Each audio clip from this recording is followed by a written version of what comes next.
Oh, you shitty, shitty internet. Come on, are you connecting? Are you connecting? Oh, you can do it.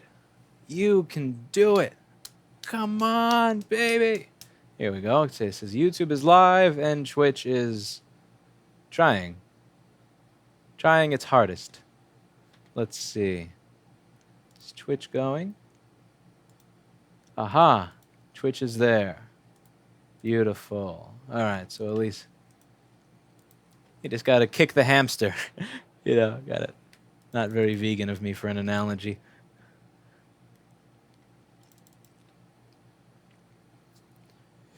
All right, so 60 frames. Yeah, apparently it was only doing 30 the other day. Not sure what kicked that in. Aaron E says, I fixed an 820-3478 the other day with a U5110 I bought from your store in your videos. Consider this a donation to the Burrito Fund. Thank you. And let's see if that actually winds up showing up on screen like it's supposed to. Lewis is in one of the most rich countries in the world and one of the biggest cities, and the internet never works properly. Correct. The internet never does work properly here. And the internet never does work properly here at all. That's the beauty of living in New York City. There's this whole idea that everybody wants to be here, everybody loves New York, and because of it, it allows companies that know that everybody loves New York and that they'll kill to be here to offer you shit service because they know that you ain't going to want to go. So thank you to Aaron E. I appreciate that. That was... Twitch is trying. All right, so where do we begin today? What was my train of thought? I lost my train of thought since this was waiting for the fucking internet. All right, so today we're going to be working on an 820-3787 that has no backlight on the keyboard. So we turn it on, and I'm just going to show you what happens inside the operating system. It looks like this has already been fucked with to some extent. If we look in the microscope camera, you will see flux, you will see Captain Tape, and you will see signs that I'm not the first one here. But we know that. We expect that at this point. I'm never the first one. We don't get backlight fuses. We don't get just JTAGs anymore. We never get the easy stuff. We only get the stuff that nobody else wants. So let's turn this on. I'm going to boot into my operating system, and we're going to see what is going on with this machine. So let's plug in the battery. And the first thing I want to do is I unplug the webcam. And the reason I unplug the webcam is because the webcam is also often an ambient light sensor, which is how it tells if there's a lot of light in the room. And I don't feel like having to remember to cover the webcam. If I don't cover the webcam like this, then the light won't come on, and it can be a little bit of a pain in the ass. So we're going to turn this on, and we're going to boot into a test operating system. And the first thing I want to do is see what does it register when I hit the backlight up and down keys on the keyboard. I want to see if it registers anything. I want to see if it even knows that I'm hitting the keys at all. If it doesn't tell that I'm hitting the keys, that's going to be interesting to me. All right, so we're going to go inside here. And what do you mean that's not my password? That's my ultimate secure password right there. 1, 2, 3, 4, baby. All right, so when I turn the brightness up, I do get the symbol on the screen. I get the brightness symbol, which means that it knows that I have a external keyboard attached, and but the keyboard brightness is not going up. There's no light on the keyboard. So where would one of you start here on an 820-3787 board that has no keyboard backlight? Are you booting from external? Yes, I am. Yes, I am. What does reflowing do? If there's a solder ball that's cracked or that has corrosion around it and I use flux, it's going to clean up the corrosion in that area, which is important because sometimes the corrosion can cause things to become conductive when they shouldn't, which is bad. Or it could cause a ball to break. And if I reheat it with flux, then instead of it being a broken, nasty pile of dust, it goes back into being a solder ball that will actually conduct electricity again. And the thing that I'm not just looking for a reflow, I'm also looking to tap the chip very often. I'm looking to tap it so that if the ball is a pile of dust, even if I reflow it, I want to make sure that it condenses and turns back into a ball so that if there's any air pockets in there, that they go away, which is why you'll see if I reflow an SMC, I give it a very small flick just to make sure that all is good.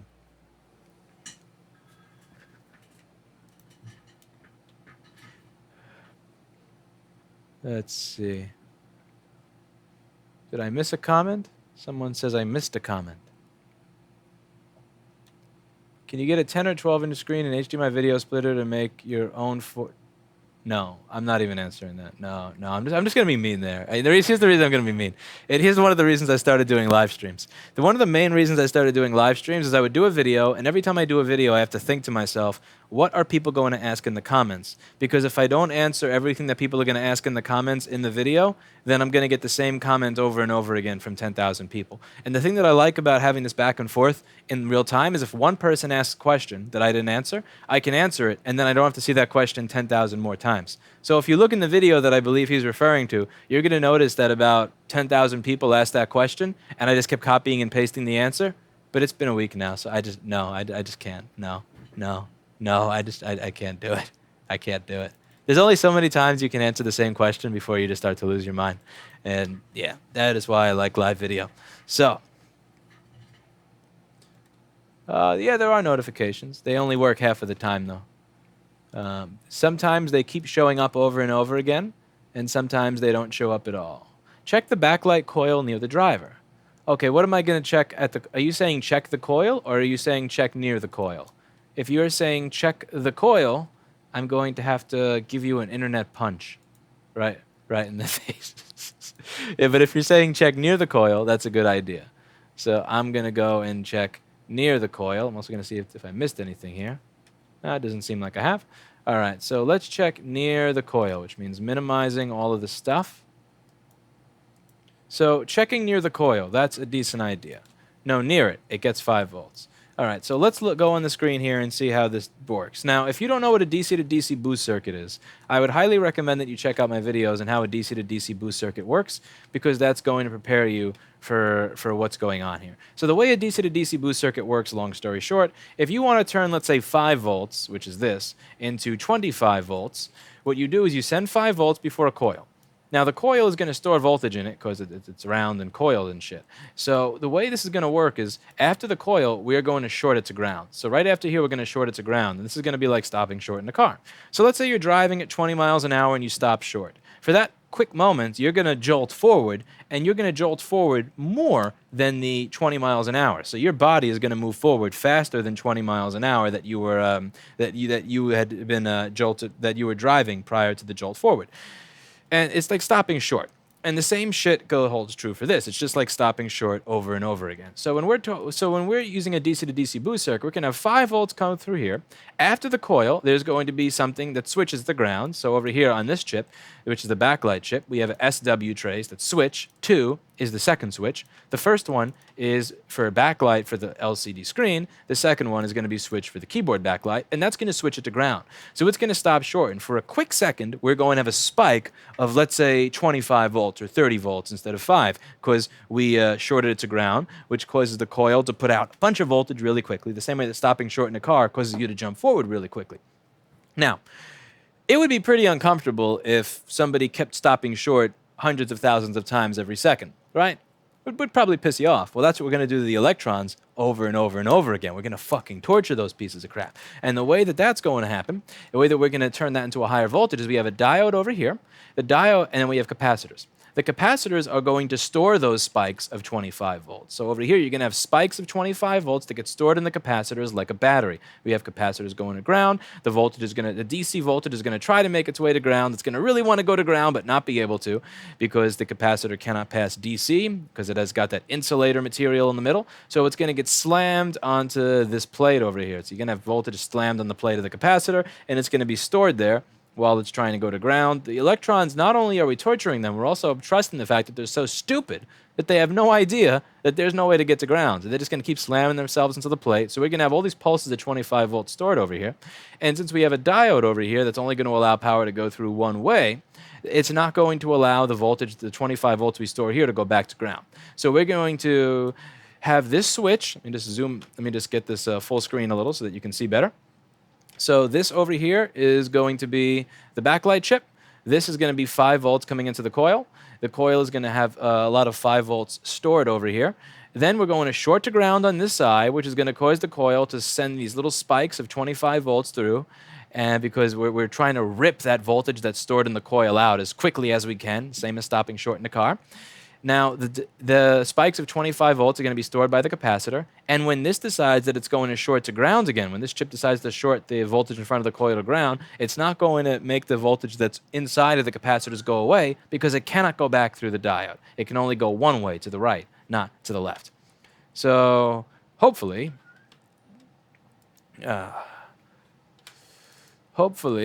that makes some sense for you. And now, what are the things that we're going to check for here? So one of the first things that we have to check for here is that we get 5 volts on this part of the coil, on around L7720. So I'm going to turn this thing on, hit the keys on the screen. Adam says, your car analogy gives me flashbacks to driving with my brother. Yeah, so I've heard that. Man, that doesn't sound like fun. Okay, so now we're going to get my program going here.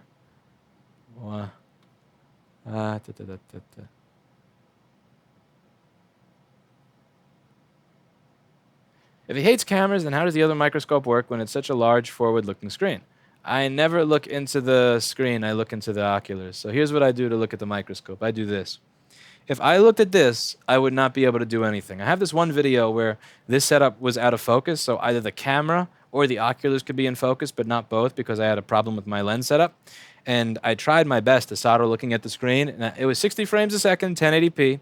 It was just an hour of cursing. I got to find that video. It was absolutely awful. So we're going to look over here. And let's take a look. So where's my coil? L7720. L7720. Let me get my data logger program open. Where's my data logger? Let's get my multimeter program on. There we go.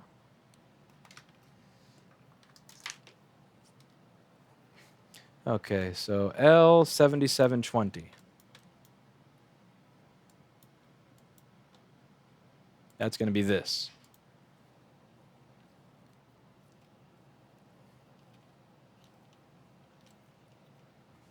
My wires are a little tangled on my multimeter here.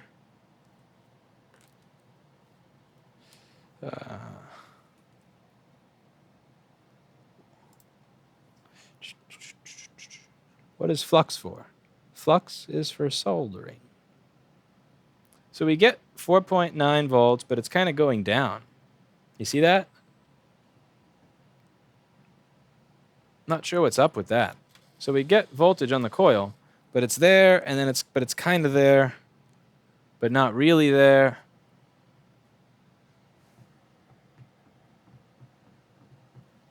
That's not really what I'm looking for. See? Yeah. No good. No good. So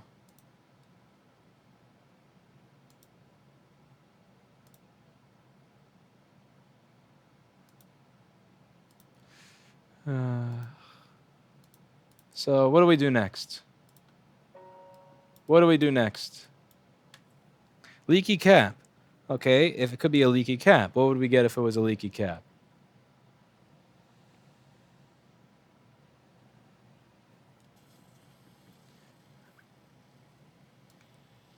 How would we check for that? Breaking the line to the backlight LEDs. Well, the thing is, we're not at the backlight LEDs because at pin 1, we only have 4.8 volts. So there's only a couple of options here. What are the two things that would reduce our voltage at pin 1? No keyboard backlight. Please tell me someone isn't paying $425 for this. Miles? Miles? Got to make up for all those SMCs and dead PCHs and CPUs somehow now, man. All right, what do we do? What do we do?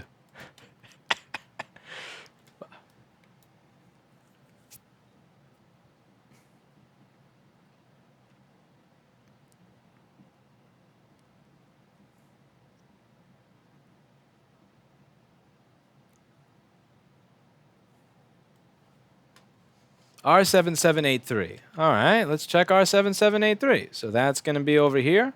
That's going to sit between PP5 ESO and the keyboard backlight. So this is a 0 ohm resistor, which is being used in this case as a fuse. So let's see. On this side, 5.047. And on this side, 4.9, 4.8, 4.7.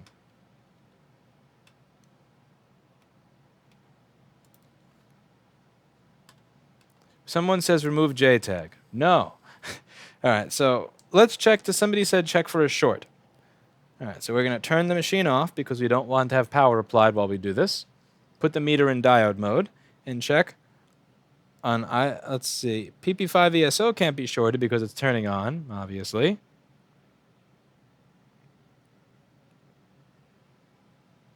Miles says just run PP5 ESO to the keyboard. No one adjusts it anyways. And if they bitch, just Dremel a switch in the side of the computer. Someone's, I think, getting a little jealous at me making money off of this. That sounds like someone's trying to sabotage me. So there's no short and if on either side. And if we check the resistance of the resistor, let's see what we get here. We get some millions of ohms. Oh, man, Miles is going to be mad if he saw how much I was getting paid to replace a resistor today. So it looks like we're going to be replacing a resistor. Oh, Miles. Got to get you back for all them SMCs, man. We have to get you back. All right, so we're going to take this resistor and this resistor is not resisting anymore. It's resisting a little too much, actually. We need to replace it with something that resists a lot less. Because this is resisting way too much. Which means it's not going to be welcome here. We're going to repeal and replace this resistor with one that resists less.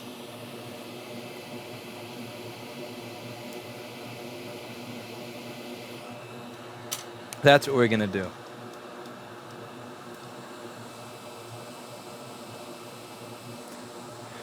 The PCB got scratched while he was testing that resistor. Unprofessional. No, that's not unprofessional, Paul. That's not unprofessional. This is unprofessional.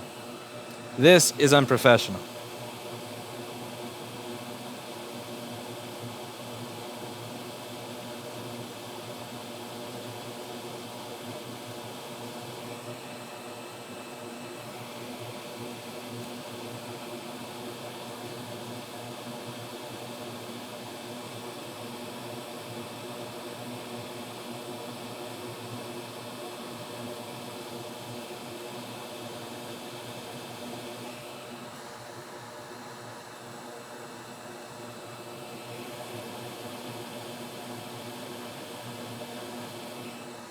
A warranty.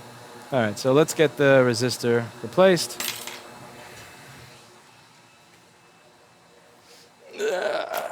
Okay.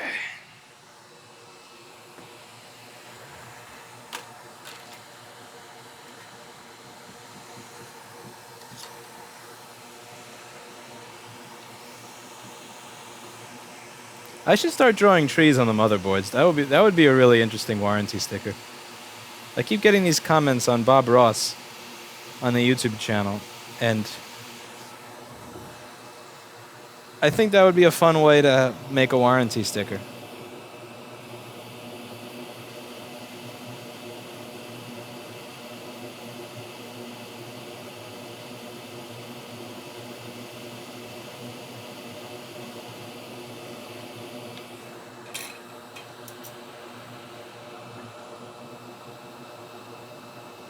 I would be pissed if it was my board. You'll find that the people who are going to get pissed at that are going to get pissed at anything. Like finding imaginary scratches that aren't there on the outside of it. It happens all the time. The person who's going to get mad at that, they're going to get mad at anything. So I just don't care. When you get enough fake reviews from people saying, he stole stuff from my board, when, like, no, I didn't, you'll realize it just doesn't matter. It don't matter. Happy people be happy, bitchy people be bitchy, and there ain't much you can do.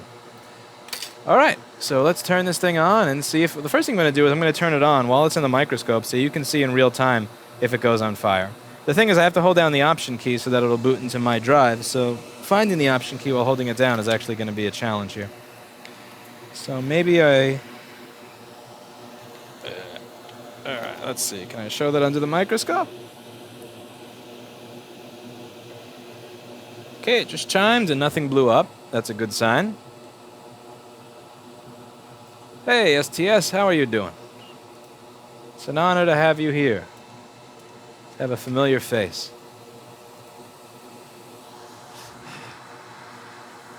What do? Do you sign all of your boards? You should sign all of your balls. Or your... Did I just say balls? Oh my god. No coming back from that one. You should sign all of your boards, Jason. That's how you know.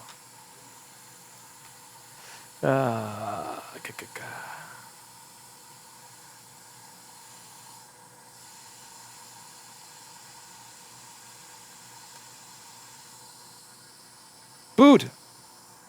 Boot!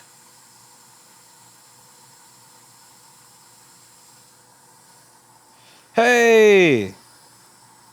I has backlights on my keys. Look at that. Look at that, Miles. Woo! That is beautiful. So that's a fix. That's a fix. Okay, what comes next? Dumb comments. Dumb comments. It's...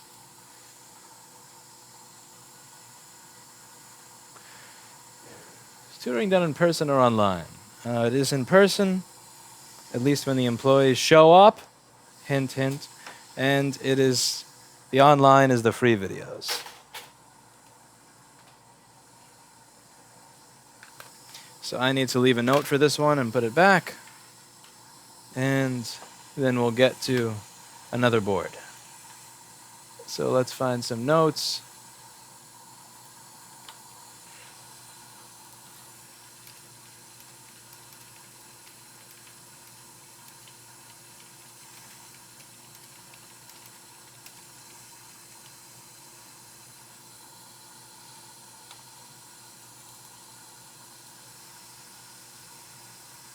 So be right back.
Oh, I missed something. I think the stereotype about students is dumb. What stereotype about students?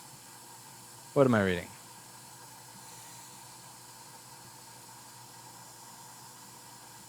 If it's in New York City from a college student using an Apple product, it's likely a liberal. I think the stereotype about students is dumb, or perhaps students are brainwashed at universities and they turn into liberals. I would say, yeah, 99% of the students you find in New York City are liberals. And if they're not, it's because, or if they are not, they're not going to tell you because they're afraid of getting ostracized socially. Unless they're me, in which case you'll write a 8-page paper from a non-social justice perspective to piss off your sociology professor. And let everybody know about it in college. But, what do you know, I don't exactly care about having the most friends. I care about being able to live with myself. Okay, so what's wrong with this one? What does it say? This is from another store, so this is not gonna be fun. Do you make much dollar? I make dollar.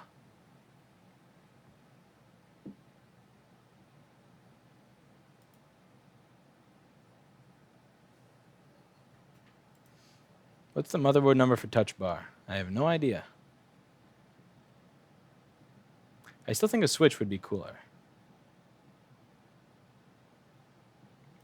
I have a retard here. Retard alert. Someone that doesn't know the difference between two N's and one N's. Two N's and one N on the end of somebody's name. Bye-bye.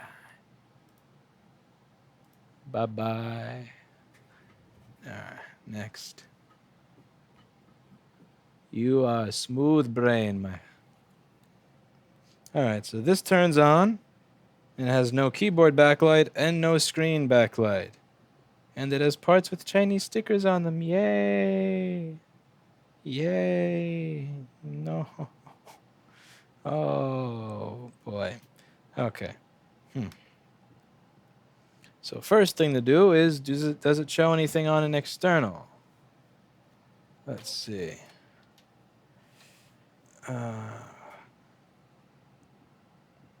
Actually, no. First thing to do is, let's see, is the internal screen turning on? So next up is an 820-3662 board for those that want to follow along. It has nothing on the screen and no keyboard backlight. Now the first thing I'm going to want to do is see if it has a brain. So what I'm going to do is hit the caps lock key at the point at which it should have booted into the operating system. So I'm going to get my schematic and board view open here so I can follow along. And if you're watching, you can too. So the first thing I do is I hit the caps lock key, and the caps lock key is turning green, and hey, the screen turns on. But the screen is broken.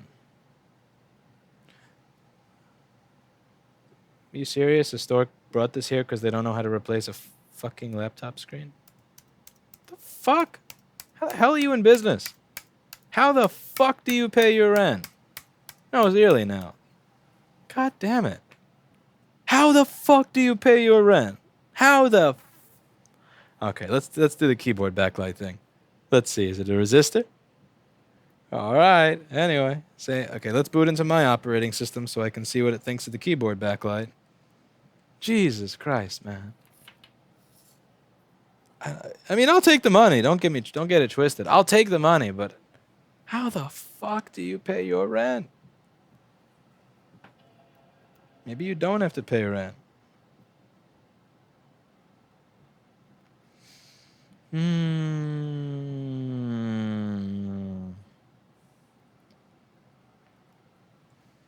God.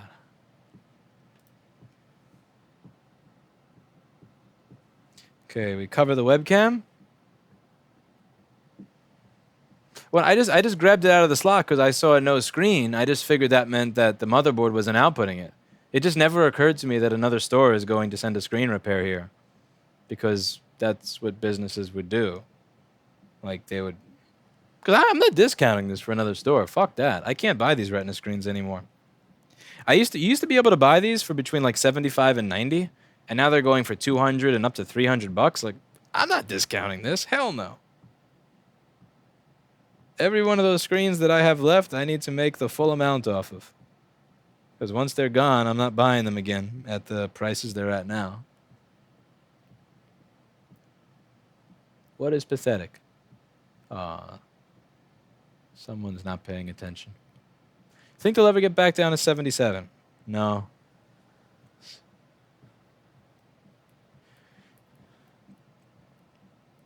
Oh, you don't want to boot into my operating system? Why don't you want to boot into my operating system? That's how capitalism frees market from shitty entrepreneurs. You know what? That hasn't been my experience. In my experience, that has not been the case. I used to think that was the case. That like shitty entrepreneurs would get crapped out of the system, but what I find is that the places that are really clueless, it's almost like there's some type of reward for it, or somebody from above that's watching. Like, the more clueless you are, the more easy business you get, the more people are willing to spend more money at your business, the less you get audited by the government, and the more you just it's like the Frank Grimes Homer Simpson syndrome. Like, what I notice is that the dumber the business owner is, often the better they do. What is the worst part of working on MacBooks? I don't know. That's too general a question.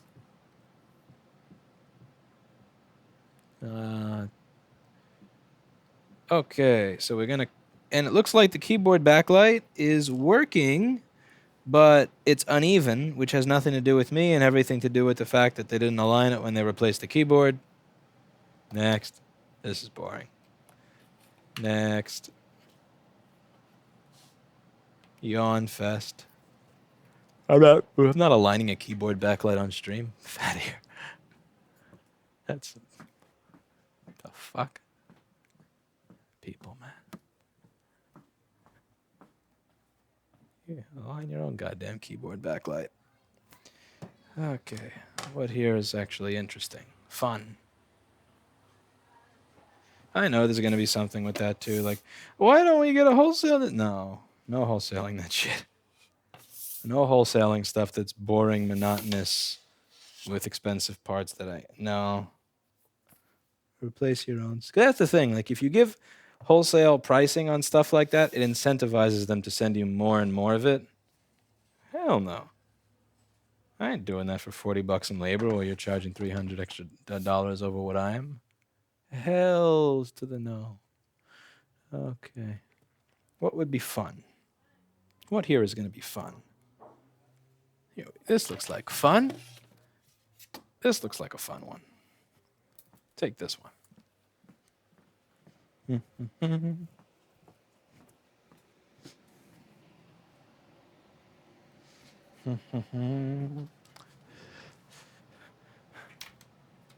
Too dumb to fail. I like that. I got to get that put on a t-shirt. You turned down that partnership, but would you do the affiliate thing? I'd love to have a smooth brain emote. I tried. Let me show you for those watching who want to know why I didn't do the Twitch affiliate thing. And I could be being an idiot here, right? So I could be doing something really dumb. So watch. I'm going to show you why I didn't do Twitch affiliate. Hopefully I don't wind up showing something on screen that I'm not supposed to show. We'll see how this goes. So check this out. So become a Twitch affiliate. You worked hard to build your channel. Take it to the next level. So I hit get started, right? And then it says affiliate onboarding, check mark. Let's see, what have I missed here? I probably must have missed something. So complete affiliate onboarding to enable cheering, right? See this? Complete affiliate onboarding to enable cheering. Affiliate onboarding is done because I did it already. Let's see, click here. Payout registration, complete, complete, complete, complete. So I completed everything. And this shit over here is still all grayed out. So I don't know. And then the only thing there is the get started button. But the get started button leads me to this page where it admits that my setup is complete. But if my setup is complete, then why is this all not enabled? I don't. Maybe I'm just being a smooth brain, but like this is just, I don't know what the fuck to do. Like, I don't know what the fuck to do. And this is one of those things, like, I mean, I give YouTube shit, but the reason that I prioritize YouTube over Twitch is it's just easy. Like, I mean, watch. Like, let me see if I can show you what YouTube is like for monetization. It's so much better. It really is. Like, the one thing I like about Twitch's chat is that the Twitch chat is better than the YouTube chat. But outside of that, the rest of Twitch is kind of is like a fucking mess. So, for example, let's see, for YouTube, if you want to monetize stuff on YouTube, this is it. Let me show you. Yeah, I'll grab the screen. So you click. So you click on channel. Watch. You click channel, status and features, monetization, and after you click and you hit enable, you're done. Like, that's it. That's it. That's all you have to do to monetize on YouTube. You click, click, click, done. Automatic. It's like, because you know what? Maybe I am missing something on Twitch. Maybe I am missing something. Maybe there's some like little fucking drop down menu on this page that I don't notice. or like some shit that I have to do or contact them. But I don't give a fuck. I don't care. I just know it's not really worth. Um, Maybe there's corrosion under my shit. Did you not just click the unlit ones to disable them? Let's see. Click. Here, you can hear that. See? I'm clicking. I'm clicking. I'm clickety clicking.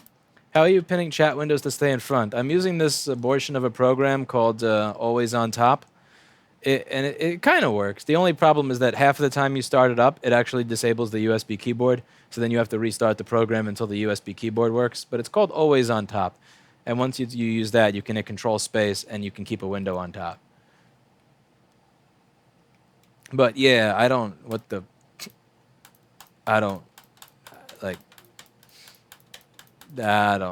fuck to do. Anyway, enough giving Twitch shit over things that enough giving Twitch shit for today. So this is an A1502 with an 820-3476, and it's dead. So let's see why it's dead. Maybe this will lead to YouTube being a better streaming platform in the future. Maybe. Okay, so we plug this in.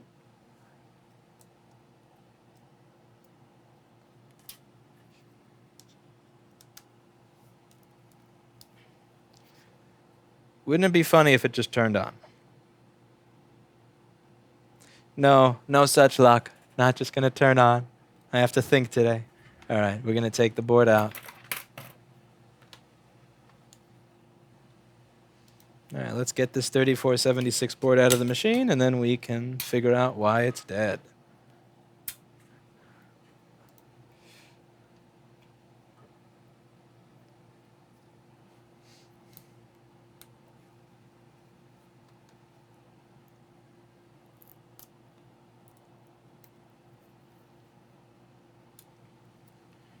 Might be the browser. Try a different browser. I've tried Firefox and Chrome with it. That's why, if you noticed, I actually have Twitch open in Firefox and YouTube in Chrome. Long story as to why that's done. Water or nasty stuff inside? Probably.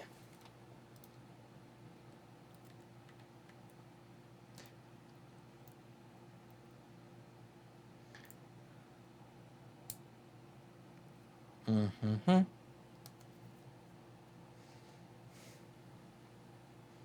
Louis, what are your thoughts on the CNN getting punched in the face thing? Oh, I thought that shit was hilarious, to be honest with you. I thought it was quite funny. And all the people who were freaking out saying, they're encouraging hurting reporters, there is a distinct difference there. So here's what I would say is the difference. When Kathy Griffin did the thing where she was holding up the dead Trump head, she's showing a dead specific human being. When they did the Shakespeare Theater in the Park thing where they're stabbing the guy that looks exactly like Trump, they're showing them stabbing and killing a specific human being.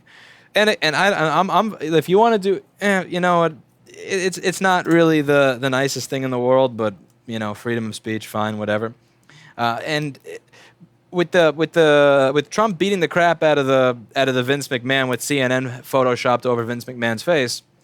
That they're not showing you beating up a specific person. They're showing you beating up a network. They're not showing you the faces. They're beating up a logo. They're beating up what it stands for. A, they're beating up, not killing. Big difference there. And B, they're beating up what it stands for, which is really bad, biased, annoying reporting. So I kind of laughed at that. Now, there's the argument that, you can't be mad at one without being mad at the other when people would say that they were holding up effigies of Obama or they were hanging. They had these like KKK-looking rallies where they would they would hang and burn effigies of Obama. I didn't like Obama. Can I say that I didn't like Obama? I didn't like Obama one bit. I didn't like when he would look in the camera and say, if you got a business, you didn't build that. Like, dude. When was the last time you started a business? Go back and be a fucking community organizer before you start talking about what people did build or didn't build when you ain't built shit yourself. There were the times where Obama was talking about with the cases like that could have been my son that happened to, completely ignoring the ridiculous criminal past and terrible parenting of the person that had been killed or shot or whatever. There were the times that there were just a lot of things Obama said that I just cringed at. I still did not like when they hung and burned effigies of Obama. Um, the same way that I didn't like when they're stabbing Trump in the park. Again, I'm not saying take away people's right to free speech. I'm not saying that you should take away people's right to do that. That is an expression of free speech. It's one that I find personally disgusting. But it made me sick on both sides. It made me sick when they're stabbing Trump in the park, the same way that it made me sick when the Obama, the president that I did not like for 8 years, was getting burned. Because even if we don't like the president, it's still like, how do I put this? We're still in some ways in the same side, you know? Like, make political cartoons on why he's an idiot. Talk about why he's an idiot. Write articles on why they're an idiot. By all means, protest as to why they're an idiot. But once you start stabbing the president or burning effigies of the president, it kind of comes off as if you're no longer on the same side. Because there's a difference between, me having a great disagreement with a friend, and then that person being my enemy. Because you can disagree with a friend or you can be enemies, but there's a line there. And it's like once you start getting into the territory of the hicks, and yeah, I'll say it, the hicks that were burning the effigies of Obama, or the liberals that are like stabbing Trump in the park and all that shit, you're starting to get like really close to that ISIS line, or that which I just don't want anything to do with. Again, I didn't like Obama. I disagreed with almost everything he did.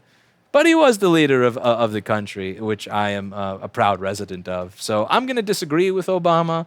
I'm going to shit on Obama when I have a chance to, but I'm not going to like burn effigies of him. I'm not going to cut off his head and show it on television. I'm not going to stab him in the park. Because as much as I disagree with what he says, we're still on the same team to some extent. And that whole aspect of being on the same team is really undermined when I burn effigies of you or stab you.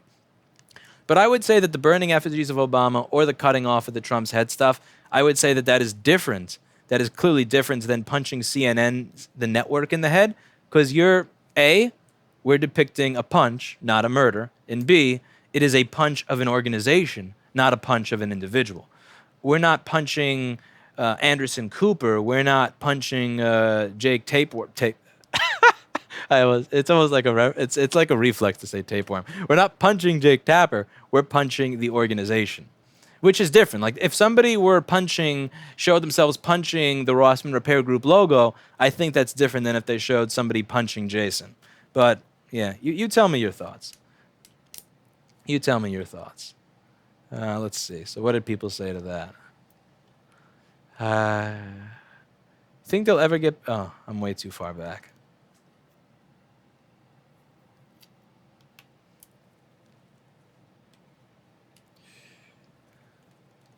My first time watching you on Twitch. How do you like it compared to YouTube?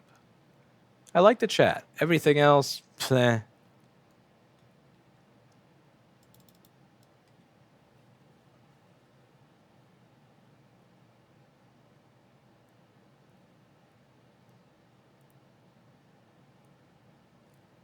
I just stay away from everything. Having an opinion is too complicated in this era. See, that I would disagree with. I will disagree with your lack of opinion, just on the matter that you should always try to have some type of informed opinion. Again, I'm not saying that you should just have an opinion without doing any research, but look at what every side has to say and come up with your own logical argument. Because here's the problem with not having an opinion, and this is one of the very few areas where I actually agreed with Sargon of Akkad. He was talking about what was going on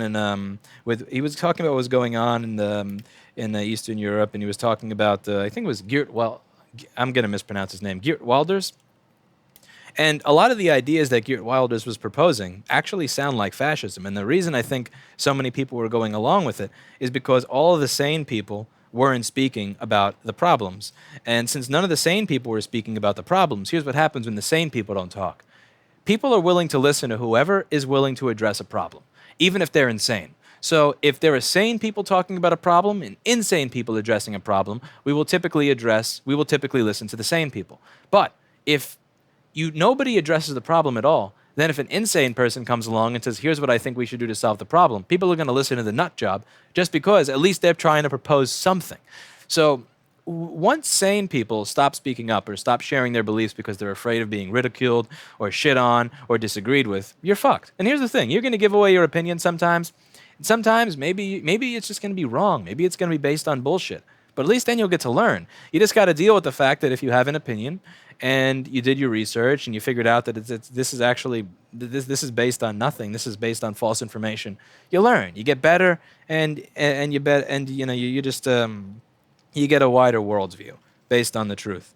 But you got to be in pursuit of the truth, because once sane people stop being in pursuit of the truth, then insane people win. Like whoever dumped 80 pounds of Elmer's glue into this fucking laptop that costs $1,500. What the hell is wrong with people?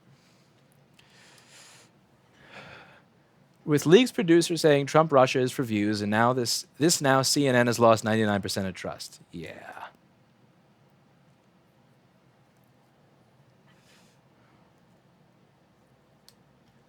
I was asking in part because I had a hard time finding a repair shop that actually has an ultrasonic and is willing to clean my board. I heard that it can damage the board. We will not take responsibility stuff too. Yes, absolutely. If I tell a customer it will cost this much to fix your product, then I'm held to the fact that it will cost that much to fix their product, and I have to fix their product. If someone walks in and says, I want you to clean this, then they came up with the diagnosis. Therefore, the customer, has to be responsible for it. So if I say, let's say $200 or $300 or $100 or whatever it is to fix your problem, I have to fix your problem for that price. But if a customer comes in and defines their problem, defines their solution, then it's on them if that shit don't work. If I take your board that's freezing every now and then and I dump it in the ultrasonic and I take it out and it's dead, fuck if I'm taking responsibility for that. You asked me to clean it. You asked me to pay less than board repair as a price because you wanted me to follow your estimate and do exactly what you told me. So if what you told me to do fucks the board up, sorry, bro, that's on you. But if I, so that's what I always, but I'm always upfront about that. I'll tell people cleaning is this much lower rate if you only want me to clean it. But if the corrosion was holding the solder blob together, and now that the corrosion has been cleaned off, now that's not there, and now you're stuck with something that's dead, and you need board repair, which is more expensive, you have to live with that risk. And if you explain it to people up front, 99% of the time, people are going to be totally okay with that. If you don't explain it up front, and it dies, they're going to want to kill you. They're going to think that you made it up or that you destroyed the board so that you could milk more money out of them. So that's complicated. Honestly, I hate when people show up with stuff that already works and want me to clean it, because that means I have to have that conversation. And then sometimes when the corrosion is actually, sometimes the corrosion is actually what's holding the machine together. I'm not kidding. Like when it comes to, let's say, the LP8550, the LED driver, the feedback ball, that corrosion will actually conduct enough electricity that you'll get a backlight. Maybe you'll have every now and then flickering backlight, but it's a backlight. Whereas you ultrasonic the board, and now that corrosion is washed away, and now there's no feedback trace. So 8.5 volts on backlight, meaning dead, meaning very unhappy customer. So yeah, I'm very averse to cleaning anything that already works. I don't like cleaning stuff that already works because then it makes me the asshole and the bad guy. It sucks to be, and it sucks to be the asshole. It really does. Especially it sucks to be the asshole when I'm doing what somebody else asked me to do.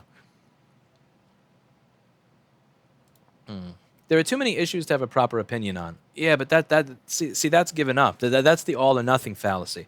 So the all or nothing fallacy is very similar to what I was doing when I had my quadricep tour. So after my quadricep tour, I couldn't do squats at all, even with body weight. Then after like 5 months of training and help, I got to a point where I could do it 45 pounds. Then I got to a point where I could do it 65. And this is very depressing to me because I used to have a max squat of about 300 to 315 pounds. I have very skinny legs, so it's hard for me to get up in squats. And I got to a point where I was going up to 225, and I got there, and it took me 6 or 8 months after the 6 to 8 months just to lift the bar again to get to 225 as a max squat. And I started thinking to myself, what's the point of this? I mean, it's like I'm so far away from ever being back where I was, I shouldn't even bother. And my friend pointed out to me how this is the all or nothing fallacy, meaning you're looking at it like either I can do what I did again after a year or I'm not going to try. And I think you're looking at it like there are so many world issues that I'm never going to know anything about all of them, so I might as well just put my head in the sand. And I'm not trying to insult you for doing that or put you down for it, but that is kind of what I find a lot of people do. There's no way in hell I could understand all of economics. There's no way I can understand all of history. There's no way I could understand all the legislation going back through history, so I might as well not understand any of it at all. And I feel that that comes from people's desire from perfectionism. And this is something that I talk about in some of these business videos, where people, they get this idea like, I have to have a perfect website, and I have to have a perfect storefront, and I have to have a perfect business plan, and I have to have a perfect budget.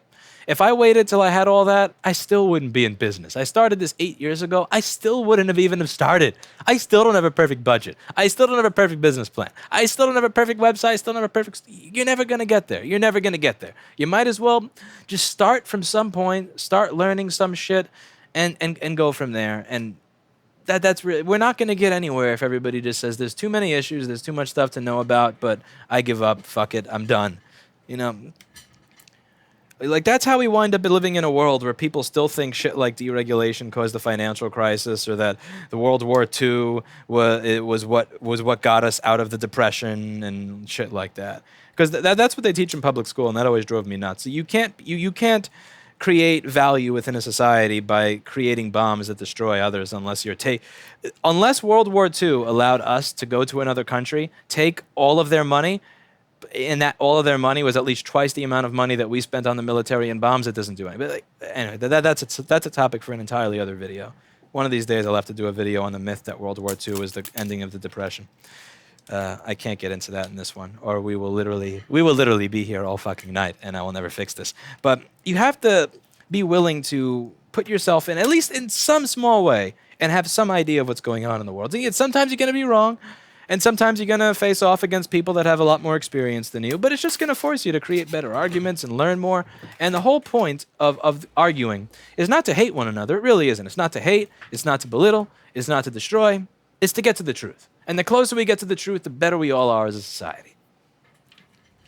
I mean, can you imagine if people like back in the 13th or 14th century said, you know what, I mean, I hear these people arguing that correlation does not mean causation, or correlation does not mean causation, and when we kill a sheep, that's not what's causing rain. But I don't want to get into it. There's just so much crap. I mean, no, there were brave people back then that pushed back against that shit and said, that's fucking retarded. You think that because you killed a sheep, that's what's going to cause rain, and that's what's going to cause crops to grow. That's dumb. And there were so many people that probably got killed. There were probably people that were like exiled from the community for saying that. But we needed those people so that we could get the scientific methods, so that we could move forward as a society. We need that shit. We need brave people that are not afraid to be wrong, that are not afraid to do research and have opinions, and then revise those opinions when they realize that what they're saying is not 100% accurate. All right, so we're going to take this board out of here, and let's see if I can get anything fixed today, instead of just rant for 2 hours. What have I missed? I've missed reading too much. I'm becoming apathetic. I know I shouldn't, but I'm exhausted fighting battles. I hear you. It does get exhausting after a while. I agree. I understand what you're saying. I do. I'm not trying to be mean to you. I'm not trying to like single you out or anything. But I just don't like seeing... The thing is, again, if the smart people stop talking, if the smart people stop seeking the truth, if the smart people stop arguing, we're going to get nowhere. We're never going to find the truth, and the insane people will be the ones running the asylum. I wanted to rent a Crest. I have a complete setup for board repair, but I do not run a repair shop. I will not invest money in Crest and shit. I still failed to get my board cleaned. Find somebody that has a Crest and get them lunch, and ask if you could use their cleaner. That's what I would do. Like, just set up a little space, take your stuff there fully disassembled. I don't know, get them flowers, a box of chocolates, a box set of Tori Amos, some Alice in Chains CDs from before the heroin addiction got to Lane Staley and he had no voice anymore, and see what happens. You never know. The New Deal got us out of depression, not war. The New Deal actually extended the depression by about 12 or 13 years. There was one market crash, I believe in 1920. Either 1919 or 1920, I'm pretty sure 1920, and it was fixed in about 18 months. 24 months. It sucked. It sucked balls. But it was fixed in 24 months. Then it happened again in the late 20s, and we had the New Deal, and yeah, you saw how that went. Was it fixed in 18 months? No. 24 months? No. 36 months? No. 4 years? No. 8 years? No. 10 years? No! It wasn't even fixed. And and here's the thing with World War II.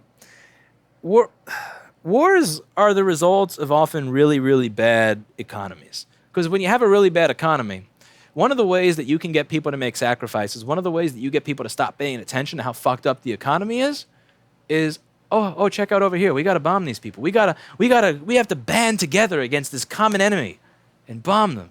And, you know, you're going to have to make some sacrifices. You're going to have to make some sacrifices. Your husband maybe has to go off to war. Maybe you have to go to work when he used to not going to work before. It was actually one of the good things that came out of World War II was a lot more women entering the workforce and a lot more women becoming involved in modern society. But everything else, no. New Deal, puh, but that's for another video. New Deal, boo, puh, puh. But next. It's one of those funny things where like something happens and it's kind of like, it's like advertising on the internet, you know? It's like advertising on the internet.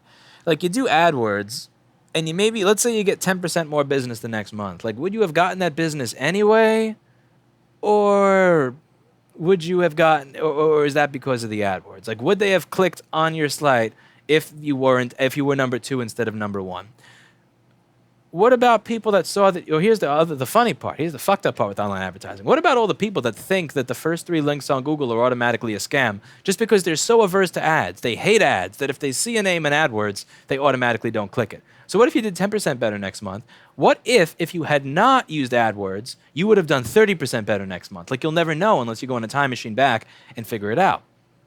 And the cool thing about the market crash of 1920 versus the market crash in the Depression is that we actually do have that ability to see what happens. Free market fixes itself. New Deal, fucked up depression that lasts over 10 years. Again, but we got a board to fix here. We got a board to fix here. We're never going to get there if we keep up this discussion. Okay, let's read some. So it looks like we have an issue with the RTC clock circuit. RTC clock has got a bunch of corrosion on it, and I'm pretty sure if we clean that off, we'll have something like a working board.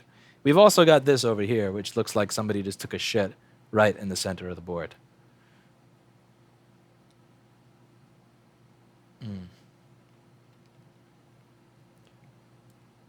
Some of the things that piss me off about some of the stuff that came out of the New Deal, like Fannie Mae, Freddie Mac, like the amount, the leverage ratios that they're allowed to have, it's something like 1,000 to 1. It's just ridiculous. It's just crazy. It's just, But yeah, another video for that. Okay, let's scroll through chat and see what we missed.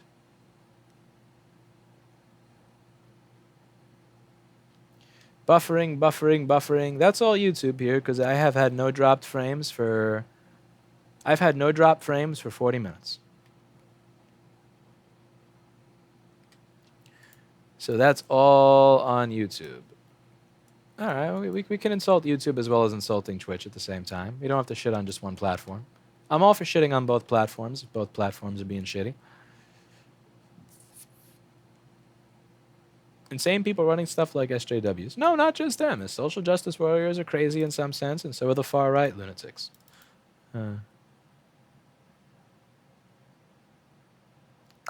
Okay, so the first thing we got to do...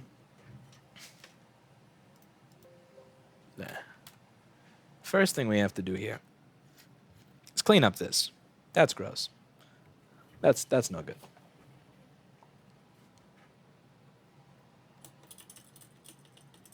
I vote drunken New Deal stream later. You know what? Maybe I will.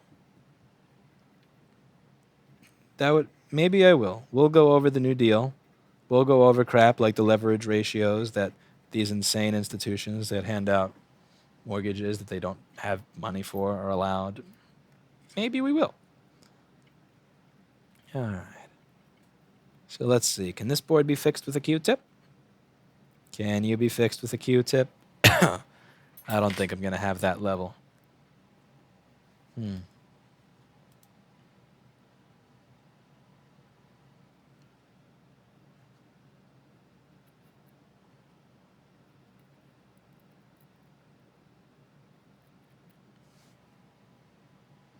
Don't get me started on mortgages. I have knowledge of that area. What do you think of the 1,001 leverage ratios that certain people are allowed?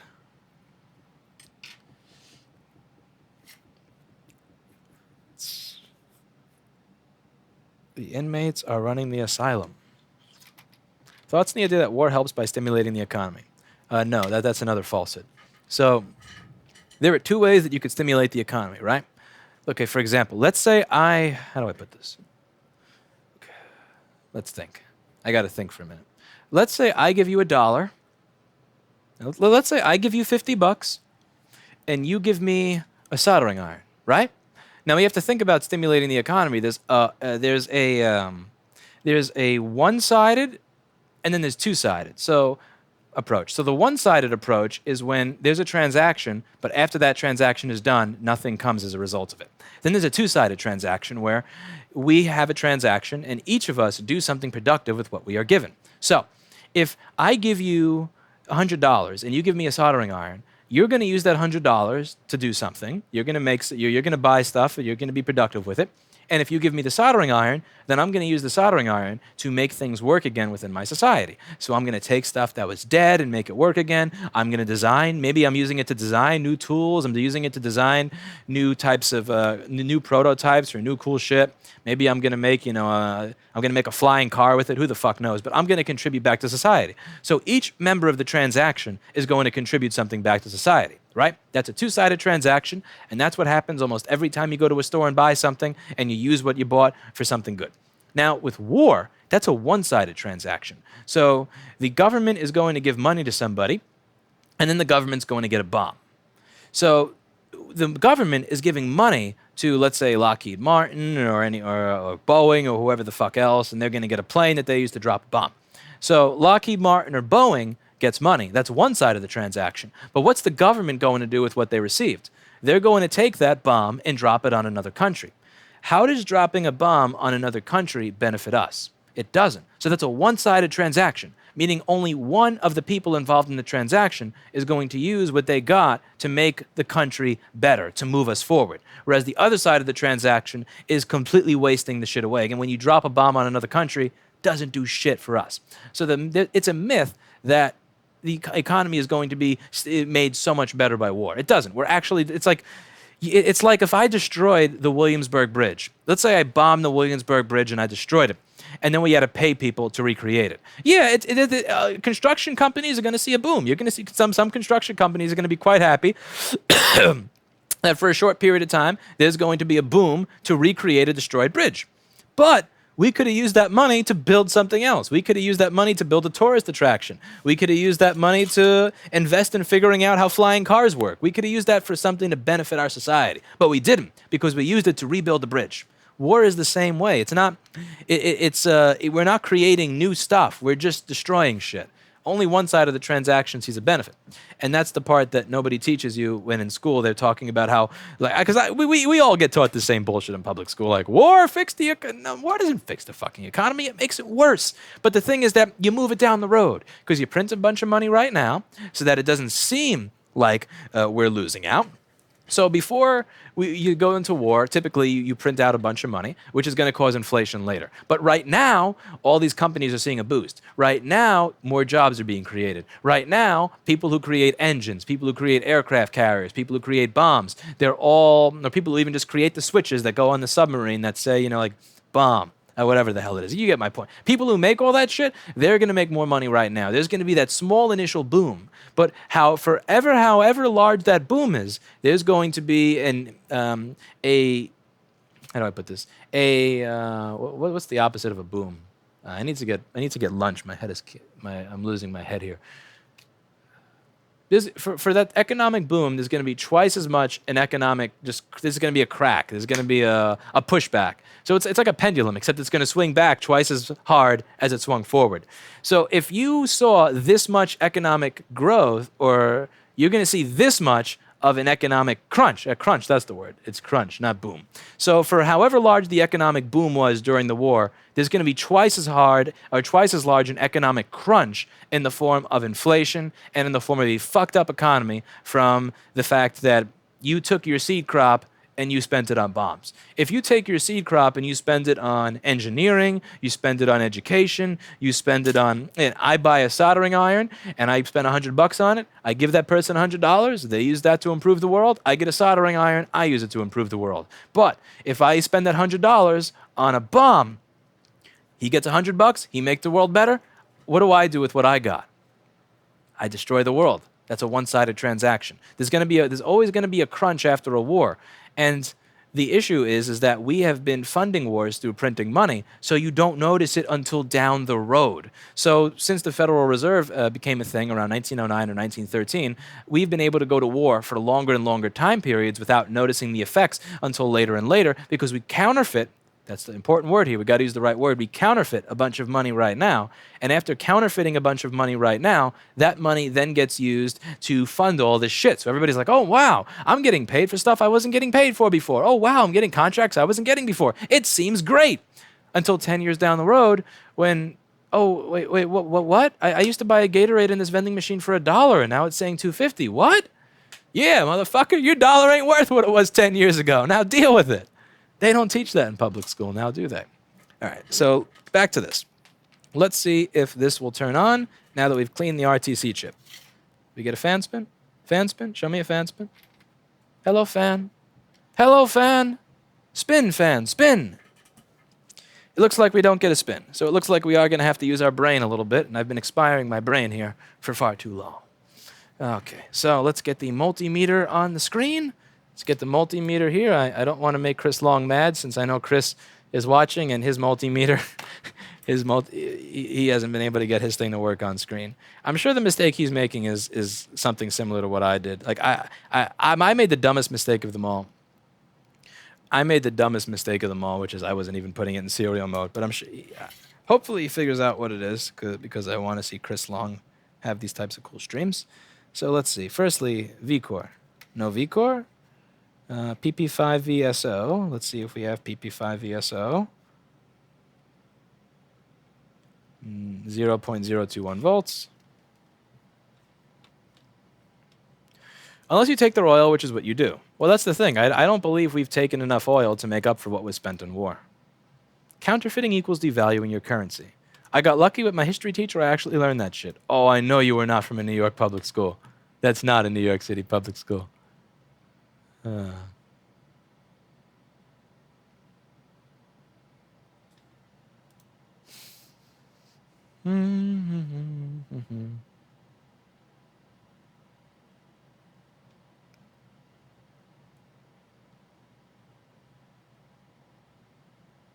Boom or bust, yeah.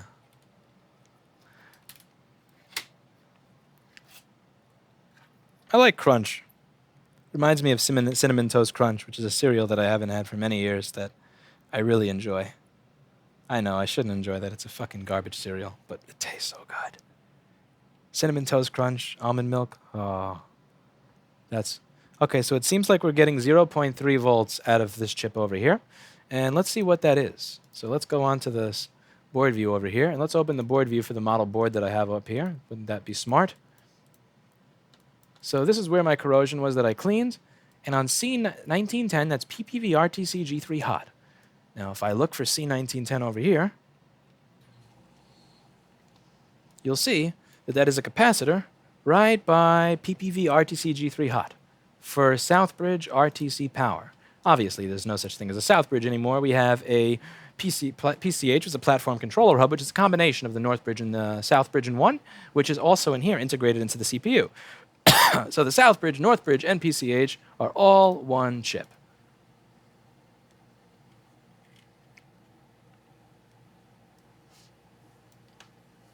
So PPV RTC G3 hot, voltage equals 3.42 volts. 3.42. And we got 0.3. So that's no good. That's no good. And since that area was corroded, we're going to repeal and replace this chip and also this capacitor, U1900.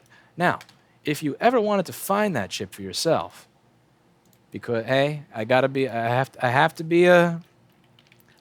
have to do a little bit of shilling. This is, you know, not going to make the whole video an ad like some have been doing for the past while, but I do have to be a bit of a shill. If you wanted to find U1900 online, you needed to buy a new chip. Hey, check out this website, mailin.repair, where you could just search U1900 and automatically brings it up. If you're not sure if this is the right chip for your board, you can scroll down here where it says compatible boards. And by compatible boards, it lists each 82000 whatever number, and you can match that up with your board to ensure that you buy the right chip. So over here on this board, it says 8203476. And I can match that up with what I see on the screen over here where it says compatible boards 8203476 to ensure that I've bought the proper chip for my board. Okay, we're done shilling for the day. You can open your ears back up now, since I'm sure there's a bunch of people that turn the stream off as soon as I start shilling. Sellout. Damn, I can't, how am I a sellout? I'm selling myself. I haven't sold out to anybody. I've always been a shill for myself, man. You gotta be. If you don't shill yourself, then who the fuck is going to shill for you? Seriously. You gotta be a shill for yourself. If you don't shill yourself, then who the hell will? All right. Now we also have to hope that this did not destroy the CPU, since that voltage line goes directly to the CPU. If it did, this can rest in pieces. But if it didn't, we got something that we can fix.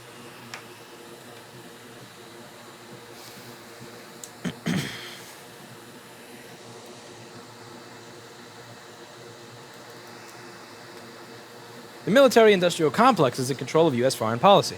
You're correct, and this is something that Dwight Eisenhower warned against, and it's something that JFK tried to fix, and then JFK got killed.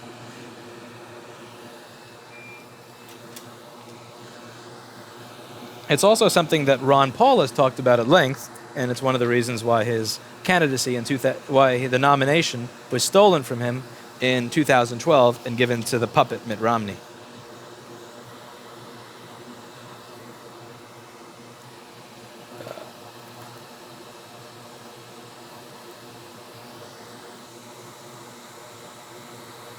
Lewis, have you seen the news about the EU pushing for the right to repair? Yes, I have. Yeah, that actually pisses me off a little bit. All I ever asked for were manuals. That's all I ever wanted. Schematics, board views. All I ever wanted was manuals. And now there's this article I saw where they're pushing for all this ridiculous shit. Like, yeah, let me show you. So let's go over here and find that bookmark. Oh no, where's my bookmark? Okay, I got it at home. Either that or this isn't syncing. Let's see. EU. Oh, no, it's here. I'm wrong. I was looking in the wrong bookmark folder. All right, let's wait for Time Warner Internet to load the page. Okay, so let's go through this. Making goods more durable and easier to repair. Include robust, easily repaired, and quality products, minimum resistance criteria to be established. If repair takes longer than a month, the guarantee should be extended by same period. This is fair.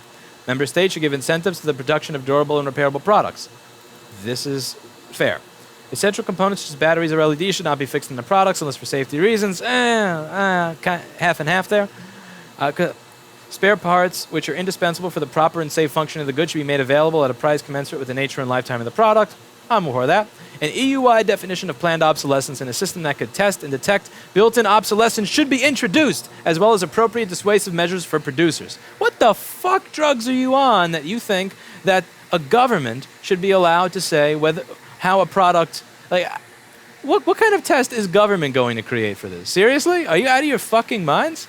Who the fuck thinks that government has a right to decide how to detect planned obsolescence? Like, an EU-wide and a system that could test and detect built-in obsolescence. Like what? You're gonna wave your fucking magic wand over the board and go, "Is this made with planned obsolescence?" No, that's not how this shit works. I mean, for everything that I'm asking for is objective. Sell me a manual. That's a law that can be objectively interpreted, where anybody of any political affiliation will think the same thing. Sell me parts that you sell your other authorized service centers. That's a law that can be objectively interpreted the same way, regardless of who's in charge. This, an EU-wide definition of planned obsolescence and a system that could detect I mean, it's not a timer. You realize I'm joking when I say this stuff on stream. Like when I say that this board comes with a timer and after this amount of time it dies, that's me being sarcastic. There's no timer. It's not like you're going to put your little Minesweeper over the fucking product and it's going to start beeping when you get to the one that has planned obsolescence built in. No. Planned obsolescence is a mindset. It's, we're going to sell a product. We're going to make a product that's not really that durable. And then when it breaks, we're going to tell the customer, fuck you. We're not going to sell the parts to it. We're not going to give away the manuals. We're not going to sell the manuals. And we're not going to support anybody trying to fix it. Planned obsolescence is not something that you're going to detect like you're walking on the beach with your fucking Minesweeper. It's an ecosystem. It's part of an ecosystem. And we're trying to tear that down through objective measures, such as asking for manuals, such as asking that they sell parts. We're not asking for a system to be put in place by some government bureaucrat who can then use that to bully companies into designing shittier products by defining what his or her personal opinion is of planned obsolescence. That's giving government a little... No, that's going too far. In my opinion, that's going too far. And I say that as a right to repair advocate. Government is... Because the thing is, government fucks up almost anything they get involved in. Whatever government gets involved in, they fuck 6 ways to Sunday. I don't want government involved with any more than the extent that it should be. Something objective you can't fuck up. Like, hey, did you sell that guy who asked you for the manual for that $6,000 a year price that you agreed upon? No, you better do that. I'll trust government to that extent. But like, I mean, just imagine like somebody like fucking Chris Christie getting a say in how a phone is designed. No. Get the fuck out of here with that shit. Hell no. I would be fucking terrified of that. I mean, just the fact that these jackasses think that you can put together a system to detect planned obsolescence shows you how fucking out of touch they are with technology. Like a system, a device that detects planned obsolescence. You put it in front of the laser, and if the laser turns blue, it's good. If it turns red, the device has planned obsolescence built into the U4 chip. Who the fuck comes up with this? No, I would never support something that's that over and above and beyond idiotic and dumb. These people... Absolutely not. No fucking way.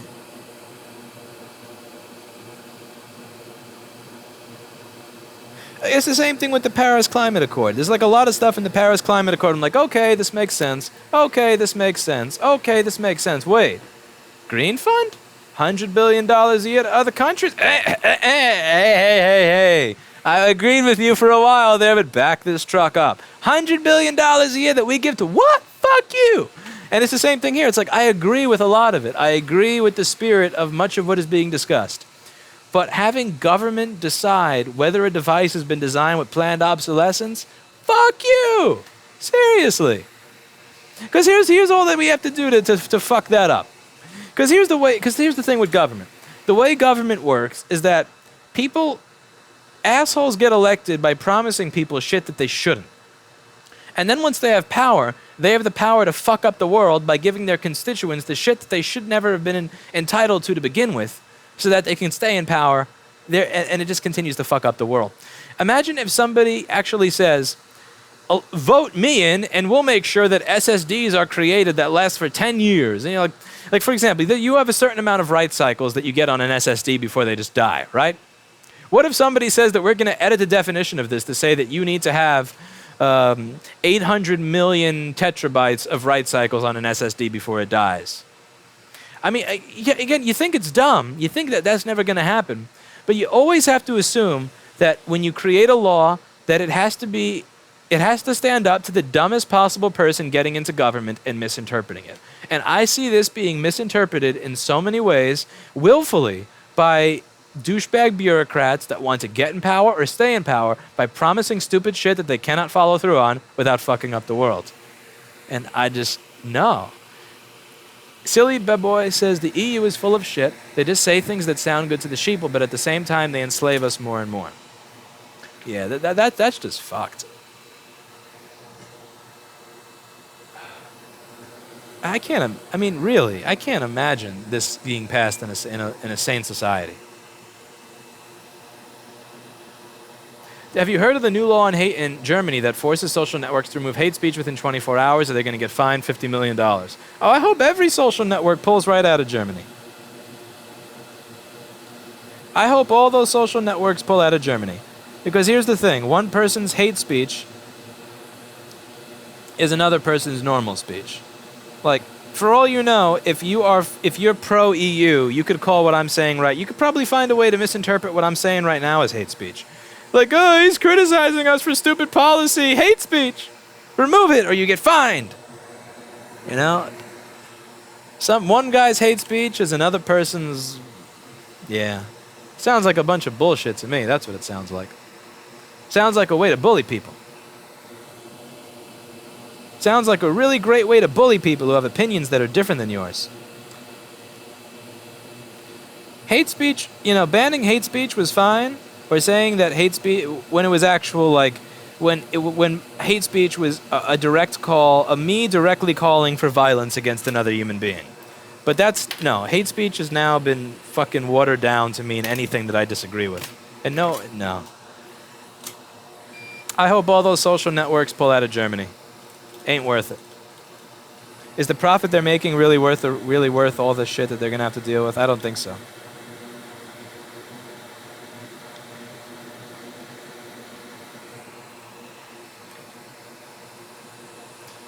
Yeah, if it's worded the right way, a fuse could be deemed planned obsolescence. Exactly. Look at that fuse. It can blow, and when it blows, it doesn't work anymore. Planned obsolescence. I feel that asking for the company to sell me, not give me, to sell me the same manuals and diagnostic tools that they've already written is fair. I think that's fair. You know, like when I say I would pay $6,000 a year for the right to have access to those to new and updated manuals and service stuff, I think that's fair. I don't think it's fair to tell a company, to let a bureaucrat decide at any given time how a company is going to create a piece of consumer electronics. There's just too many ways for that to get fucked. Fix that cat pad. I fixed the cat pad. We're doing it. Look, first you have to scrape away the corrosion, then you have to clean it away with alcohol so it doesn't get combined in with what we're making now. And now we have a pad again. See that? We have a nice little pad again. All right. Now we're gonna...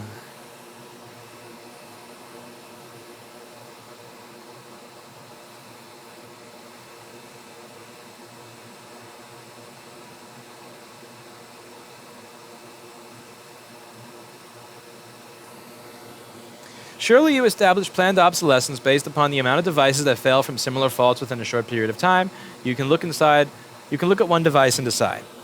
Yeah, but that's the thing. Firstly, most of those devices are not going to fail for a year or two, so you're not going to be able to tell for a while. The second is, how do you tell if it's planned or not? Like, how do you... Because again, the reason that I say it's planned obsolescence with Apple is they're not giving... There is software that will tell me which sensor has failed, and I don't have access to that software. Jesus Christ, there's a lot of buffering.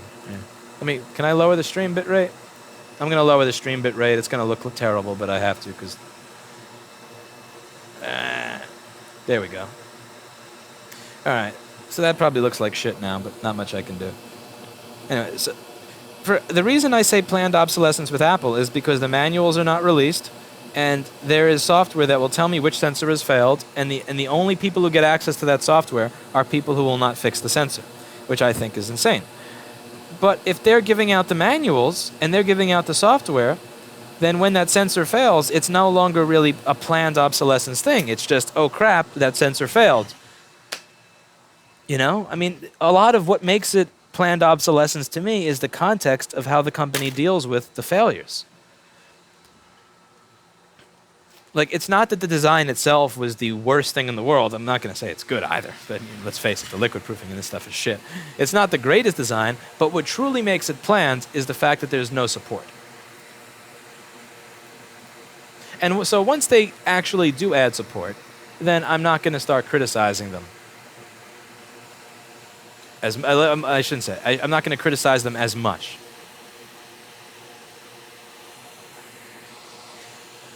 Dick Wheel says one person's terrorist, another person's freedom fighter. Exactly. There's a line in the show Wicked One person's crusader is someone a crusader or a nasty invader. You never know.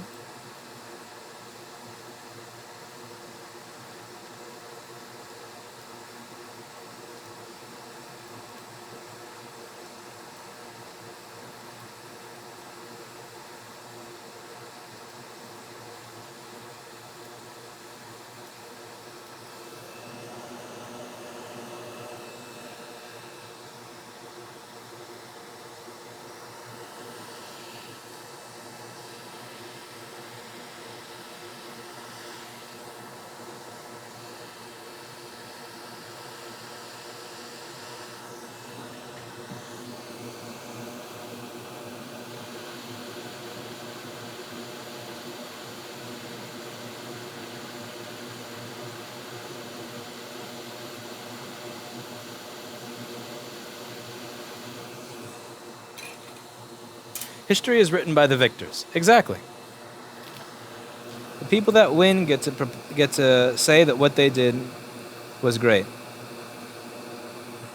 Like FDR in the New Deal. He won the election over and over again. So he gets to say that he fixed the Depression rather than extending it by 10 years. History is always written by the victor.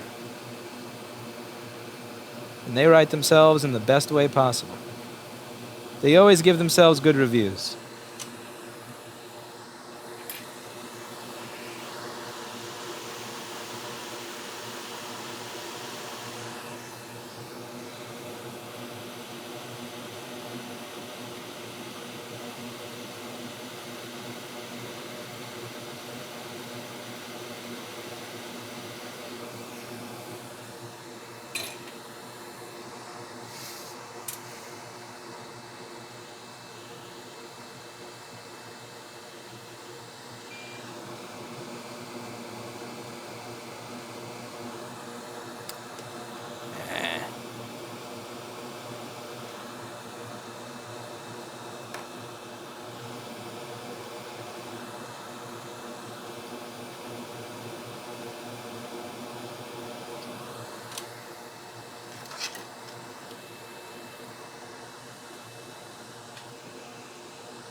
Ha-ha! Ha-ha! It spins! The board repair is always recorded by the victor. The board repair is only uploaded to the main channel if we win. So, there you go. A nasty board, RTC fault fixed.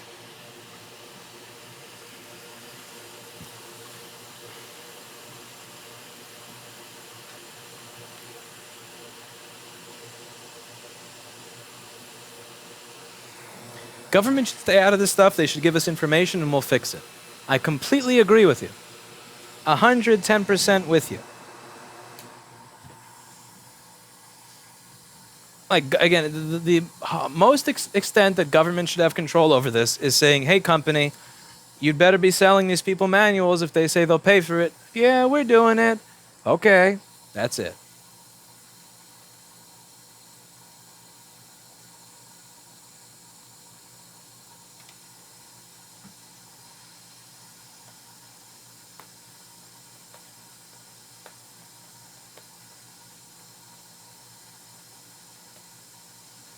Hi.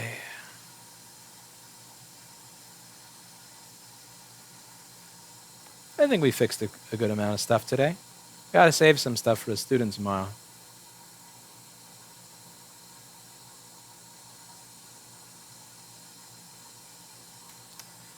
What else is here?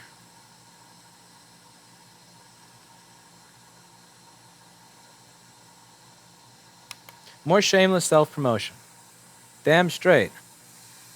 Gotta get paid selling chips somehow.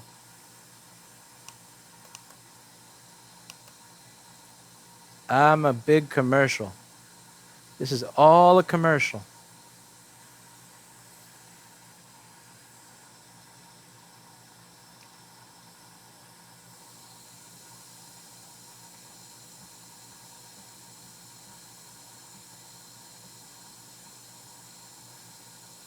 What's your favorite NES game? The only NES game I ever played, was the first Mario with my second cousin when I was a kid. Donor board.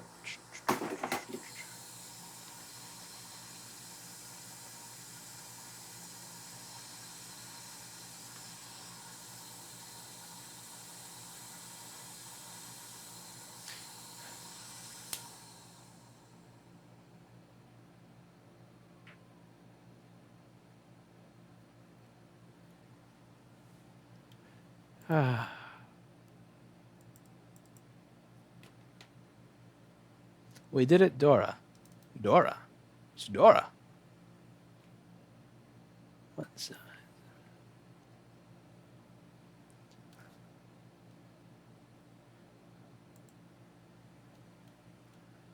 Oh, European news, European Parliament. That's just going to make me mad if I keep that screen open. A1278 glass only repair. Do you do this? Yes. That's kind of old, though. But yes. Bring something else in.